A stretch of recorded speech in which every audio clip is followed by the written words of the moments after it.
সবাইকে ধমকাচ্ছে, সবাইকে জ্বালিয়ে দেব বলছে। আইপ্যাক কাণ্ডের নাম না করে আক্রমণ শানিয়েছেন মুখ্যমন্ত্রী মমতা বন্দ্যোপাধ্যায়। পাল্টা শুভেন্দু অধিকারী তিনি বলছেন সবটাই সবাই জানে। দেখুন পর।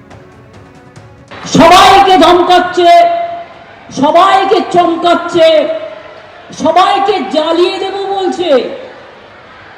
তৃণমূল কংগ্রেস কর্মীদের সব গ্রেপ্তার করুন অর্ডার দিচ্ছেন।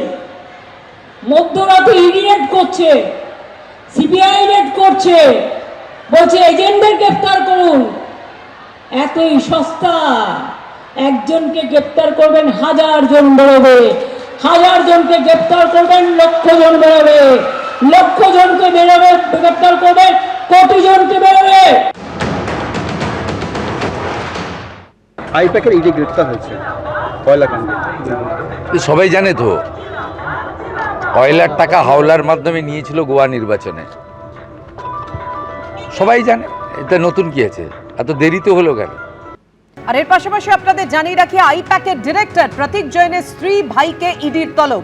এএনআই সূত্রে এমনই খবর। প্রতীক জৈনের স্ত্রী বারবি জৈন ভাই পুলকিত জৈনকে সমন পাঠালো ইডি, এমনটাই খবর পাওয়া যাচ্ছে এএনআই সূত্রে।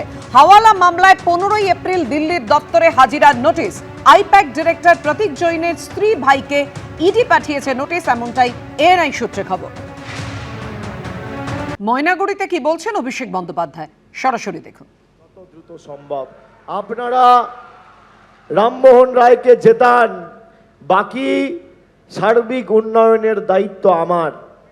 আমি এখানে জল্পেশ মন্দিরে গেছি, এখানে বলুন তো বিজেপির নেতা, বিজেপির সাংসদ, বিজেপির তৎকালীন সর্বভারতীয় সভাপতি এবং বর্তমান স্বরাষ্ট্রমন্ত্রী অমিত শাহ এসে বলেছিল যে এখানে জল্পেশ মন্দিরকে কেন্দ্র করে আন্তর্জাতিক মানের পর্যটন কেন্দ্র গড়বে কেন্দ্র সরকার।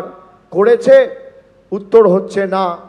তারা বলেছিল নারায়ণী ব্যাটালিয়ন তৈরি করবে, আজ থেকে 7 বছর আগে 2019 সালে। হয়েছে? উত্তর হচ্ছে না। তারা বলেছিল চিলা রায়ের নামে প্যারামিলিটারি ট্রেনিং সেন্টার তৈরি করবে। হয়েছে? উত্তর হচ্ছে না। তারা বলেছিল উত্তরবঙ্গে একটি কেন্দ্রীয় বিশ্ববিদ্যালয় এবং একটি এইমস বানানো হবে। 10 বছর আগে বলেছিল, 2016 সালে, আজকে 2026। হয়েছে? উত্তর হচ্ছে না। ভিনেশ চান্ডেল তার আইনজীবী কি বলেছেন দেখুন।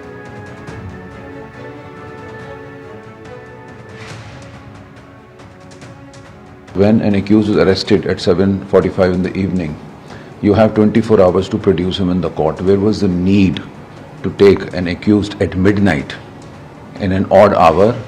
This person is the director of a company called IPAC. The involvement of this company came for the first time on 8th of January 2026 when their offices were raided in West Bengal. And the case which was being investigated by Enforcement Directorate at that point of time is a case with regard to coal scam, which is of 2020, about 6 years back.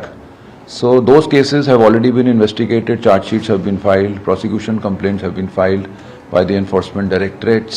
Still, the Enforcement Directorate used that case to conduct the search, although IPAC had nothing to do with those cases, with those allegations. ABP Ananda, এগিয়ে থাকে, এগিয়ে রাখে।